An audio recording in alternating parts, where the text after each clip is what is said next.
What if I told you that the shots and videos that you just seen all came from this, which is my 10-year-old Canon 1200D.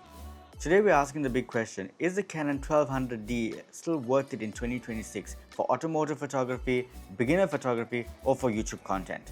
Today we're going to answer all those questions. Let's get into it.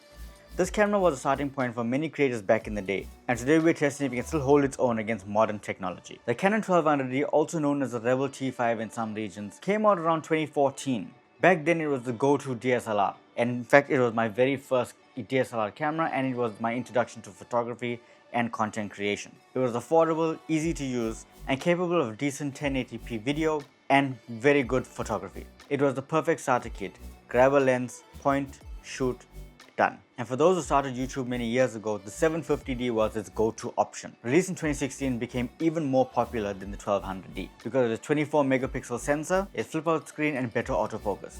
So what makes an old DSLR still useful today? The APS-C sensor provides natural depth of field and blurred background. Interchangeable lenses, wide angles for rolling shots, 50mm for details, telephoto lenses for varying zoom angles. The options are unlimited. Reliable battery life for longer shoots, which will last longer than phones. Simple, intuitive menus is great for beginners to learn photography. Before we continue, I'd like to bring to you guys' attention that in 2025 November, all of my social media accounts were hacked and I had to start off new. So if you have been following me on social media, follow the link in the description so you guys can check out my official links, and I would appreciate if you guys give me a follow over there. Back to the video. But this is where the Canon 1200D shows its age. The video is capped at 1080p at 30 frames per second with no 4K. The autofocus struggles during video. It can either hunt or miss, but to get the actual autofocus or get the actual focus, you have to set it manually and take your steps, check your shots, and check from there. And that's what I've been doing for the past couple of years. Before I switched over to phone, and now I've switched over to this new camera here, which I will talk about later in the video. It has a fixed screen, which means it does not have an articulating flip-out screen, which is very frustrating because you don't know how the shot is going to be framed. You can only discover or see what's happening from behind the camera. So vlogging and stuff is not really a selling point, but it can be done if you know how the camera operates. It has very low light performance, which means the images can get noisy very fast if you bump up the ISO. Now some of you might wonder, why not just use your phone? Well, as you can see with these clips side by side, one is with the phone and one is with the Canon. There's a really distinctive difference between the two. One has a very flat and shallow look to the photo, while the other has more clarity, more color, more saturation, more depth. You can actually see the differences, whereas it's not just point and shoot, but you have more control and it's more of a portrait style, vibrant type of photo, if you can call it that. With the right amount of editing, the photo that you take from the Canon or from your DSLR just shows where the phone has its limitations. If you want something better than the 1200D, here are a few options. If you're looking for a budget or a starter, the 750D, which was a popular option in 2016, and which is what I was almost about to purchase a few months ago. It has that flip-out touchscreen. It is a 24 megapixel sensor. It still is an APS-C sensor, but you can get away with it. If you're looking for a mid-range DSLR, the Canon 80D or 90D, which has improved autofocus, higher resolution, and 4K video. But if you want to go for a complete future-proof option, mirrorless is the way to go. The Canon R50, which is what I'm using right now, or even the R10, it has excellent autofocus, 4K, it's great for video, it's light, it's compact, and it's what I've been enjoying for the past couple of weeks since I've purchased this. I'd like to ask another question. If you could upgrade today to whatever camera you want, what would you go for? A used DSLR or a mirrorless camera like what I've done? Who should still use the 1200D?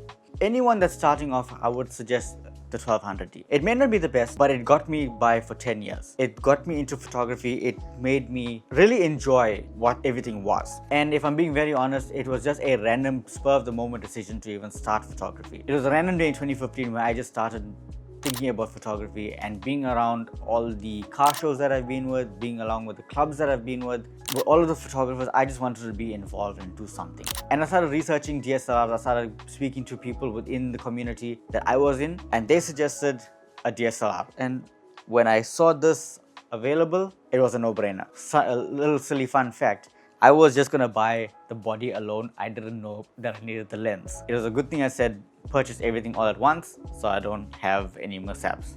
And my luck, it happened. So yeah, that was the silliness on my part. But yeah, Who should still use the 1200D? Well, beginners, or even if you just want a secondary camera. If you want to learn photography fundamentals, the 1200D teaches you that. If you're shooting daytime car photography or tutorials, the 1200D does very good photo. It does very good video. It just doesn't have the capabilities of modern technology, and that's where the drawbacks come. It's not ideal if you want fast autofocus or 4K video.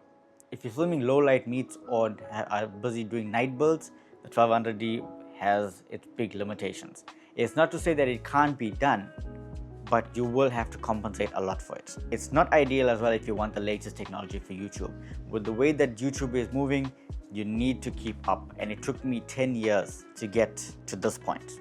It took me at least 7 to 8 years to really get to a point where I could upgrade my photography gear. It took me at least 8 to 9 years to get into a good rhythm with YouTube, as well as to upgrade to get everything good, which is what you are seeing now. The camera that I'm shooting with now is the EOS R50, which is a mirrorless camera shooting with the 18 to 45mm kit lens. And the audio that I'm using now is the DJI Mic Mini, which has the wireless setup here, which you can't even see on camera. That's how good it is. It's small, it's compact, it does everything, which is what these cameras don't do. Which is why for a long time I was using my phones for video. Ultimately, was not a long-term solution. Even though I purchased multiple gear to work with the phone, working with your smartphone is not the best option for the long run, but it is the best option to get you started. In 2024, for Christmas, I purchased an EF 50mm prime lens for the 1200D, and it was a total game changer. The prime lens with big 1.8 aperture allowed me to take shots that I didn't really know I would have. It was always a 50mm that I wanted to get for a very long time. I managed to get it. I love this lens so much that I ended up getting the RF version for it, for the mirrorless camera. It all depends on what you are doing with your content creation. Coming back and to conclude, the 1200D is a very good starter camera. It's what got me started in YouTube back in 2015, 2016. It allowed me to branch into an area that I didn't know I would feel so comfortable in. The amount of shows that I've covered since buying the camera I lost count. I've been invited to have media coverages, and I became the go-to family photographer. I don't know why, I don't know how, but that's exactly what happened. Birthday parties, gatherings, stuff like that. Will I miss using the DSLR? Probably so. It has that natural feel. It's comfortable in your hand, and it's a much better photo camera than it is for video. There's no stabilization, there's no fancy gizmos or gadgets or anything. It's just straight point and shoot. You get your focus and you just carry on. It did the job for me, but with the way things are going, it's just not feasible to do so. So to answer the question and conclude the video, is the Canon 1200D worth it in 2026? For learning photography, absolutely. But if you want fast, future-proof video for modern content, an upgrade is worth considering. So what do you use for car content? Do you use a DSLR, mirrorless, or you just shoot on your phone? Drop it in the comments down below. Don't forget to like and subscribe, and you can follow me on social media with the link down in the description. Everything that I spoke about in this video, I'll have linked in the video description as well, so you guys can check it out. Have a happy 2026, guys. I'll see you guys soon. Peace.